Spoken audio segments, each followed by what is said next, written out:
Hello everyone, I'm Brian. Today I'm writing to our essential nature, Swami Anubhavananda. So our essential nature is bliss, enlightened, unaffected by Maya, the material world, emotions, feelings. They're probably one and the same. uh, so I do believe that is our essential nature. Let's go and get started. See what it has to say.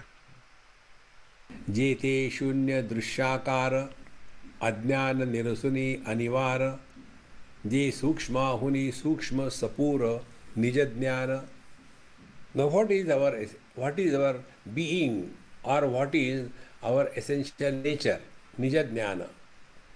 Here it beautifully said, jete shunya drishyakara, wherein you make absence as the object of knowledge.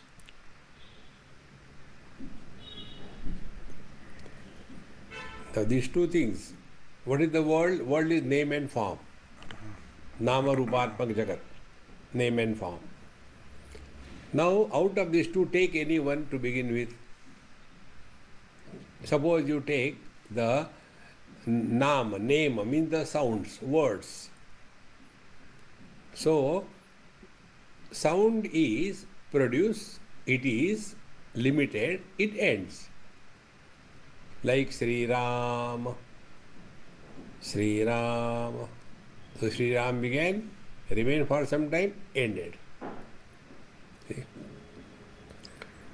So now the nothingness, absence of the sound will be silence. Now focus your awareness, attention on the silence. This is what we have been telling. Make silence as an object of knowledge. Therefore, listen to silence.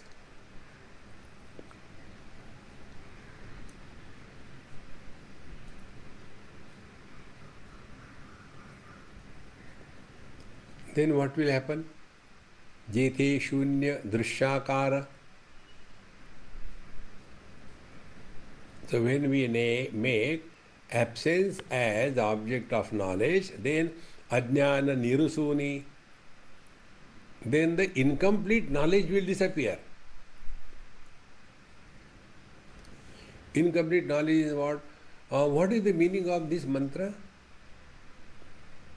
Mantra I know, but I don't know what is the meaning. Incomplete knowledge. But in case of the silence, what is there to know? Nothing to know. Then you are that. Jete shunya drishyakar ajnana nirasuni anivar.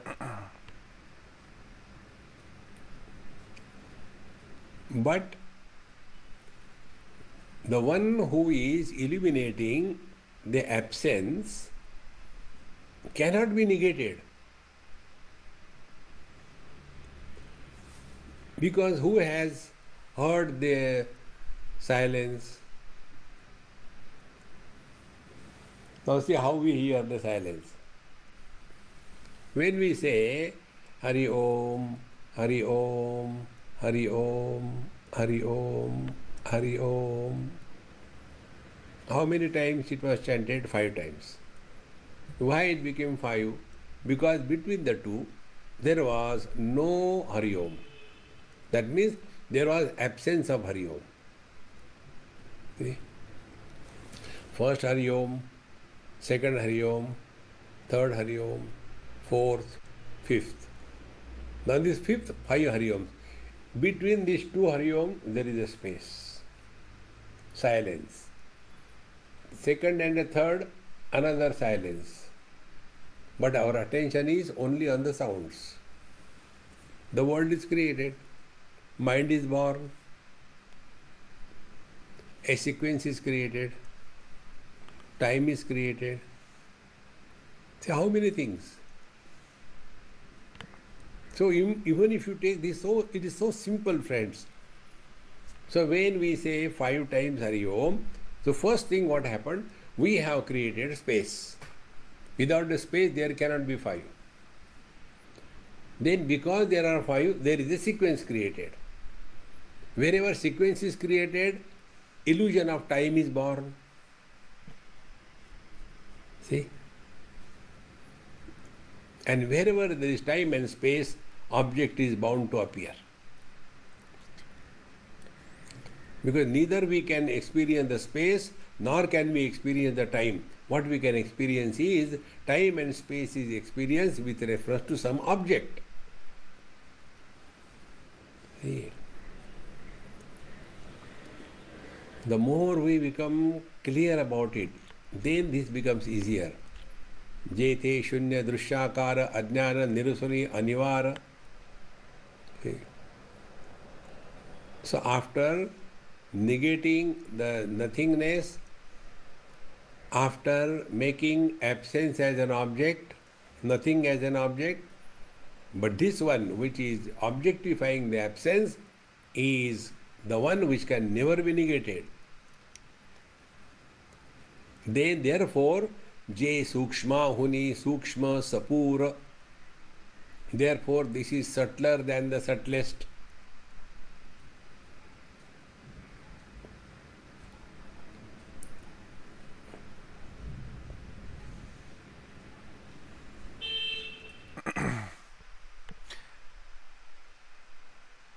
I still struggle with this, Swami, I swear. I try.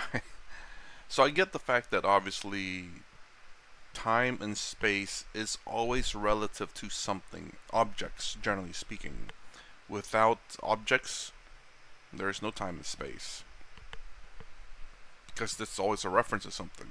An object traveling from one distance to another is a time and space. Object rotating, time and space. You and the object, time and space. But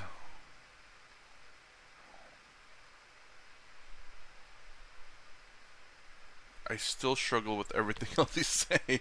I kind of I understand a little bit, but not so much. He's referencing making absence knowledge, which I get. You know, you're supposed to blank out your mind so you can find out your true self.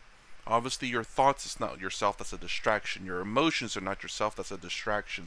Physical object in the world is not yourself, those are distractions. To find out who you truly are, you must silence essentially everything. Then look through that to that. You don't physically look, but you obviously, with your senses, in a sense, I believe, you look for that object. You don't, obviously, if there's noise outside, that's not who you are. You have to close your eyes because you can't really see internally per se. You can hear, you can't really think per se because your thoughts are distractions as well. But essentially, when you shut down your senses to a degree, you come to what you are, to who you are. That's the reason why he's talking about absence, the absence of your senses. But you realize with your senses that when things are absent, you see who you are. You realize who you are. It's really weird to say that absence of senses, but when senses are absence of things is when you realize as well. Maybe perhaps to some people, but I believe it's the fact that you're stripping away all distractions, essentially, which is the physical world: sight, smell, your 5 senses plus your thoughts and your emotions, and then you can realize who you are. I understand that, but it's just I'm trying to understand what he means by that, I guess.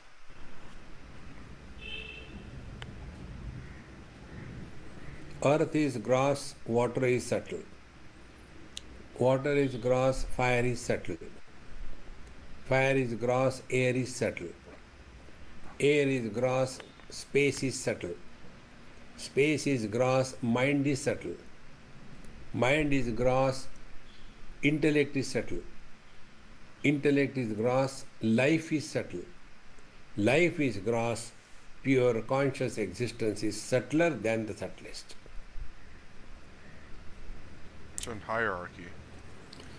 इंद्रियेभ्यः परा हर्ता अर्थेभ्यश्च परं मनः मनसस्तु परा बुद्धि बुद्धेरात्मा महान् परः महतः परम अव्यक्तम अव्यक्तात् पुरुषः परः पुरुषान्न परम किंचित सा काष्ठा सा परागति. This is the mantra from Kathopanishad which is referred here. जे सूक्ष्म हुनि सूक्ष्म सपूर निज ज्ञान यस्मात् क्षरमतीतोऽहम् अक्षरादपि चोत्तमः अतोऽस्मि लोके वेदे च प्रतितः पुरुषोत्तमः. Because I am beyond the Jada Chetana, because I am beyond the Creator created, because I am beyond all the relativity, because I am beyond the first person, second person, third person, and therefore Purushottama. In me everything is. Yet I am uninfluenced by anything. That Chidakasha is my essential nature. I get that he's saying that, you know, Atman Brahman is your essential nature. Pure consciousness is your essential nature. And after all the time I've been watching him, I still struggle to understand. I've watched some of his long form. Now, mind you, this guy puts out videos like crazy every day. At least whenever I want to go look there. And I want to do some of his long form ones, but again, I said this before, is the fact that he has, you know, like 1 or 2 hour videos. The problem is not that it's 1 or 2 hours, it's that they're part 1 out of 8. Part 1 of 6. I'm like, that's super, super long. So I try to stick to his short form ones, which are hopefully are straight to the point. Like again, this one, Our Essential Nature, which I do understand, because I've been going. I understand the idea of our essential nature. Let me put it this way: do I know it, or do I don't know what to say? Am I it at the moment? Probably not. I don't consider myself enlightened, so I know the idea behind it. Basically, is that we do not suffer the body, we do not suffer our emotions, we do not suffer our thoughts, and that's the idea that we are pure consciousness, which is just pure awareness, essentially, too. And the things that we are aware of is off the body, off the mind, off the emotions. But I still, I will understand him one day. I will. I just don't know. I don't know what video it takes for me to understand what he's saying. Again, mind you, I do understand him, but I don't. What do you mean? I understand the words that are coming out of his mouth, but the idea or meaning behind it, I usually, whenever he talks about these things, I end up referencing other swamis and gurus. This is what I do with all videos to help me better understand things. It's the references, you know, ideas and stuff like that. Kind of like whenever you do your math homework, you know, you have examples of problems, then you have another problem that you can use the examples to solve that problem. Same thing. But oh man, I will eventually get him. I understand, but I don't. But luckily enough, I'm deeper into this that I mostly understand what he's talking about. But just connecting the pieces, I don't know why it's not working for me for him. Anyways, that's my reaction to Our Essential Nature. Swami Anubhavananda. If you like my content, please consider subscribing. Thumbs up, the sound down below. Thanks for watching. I'll see you in the next vid.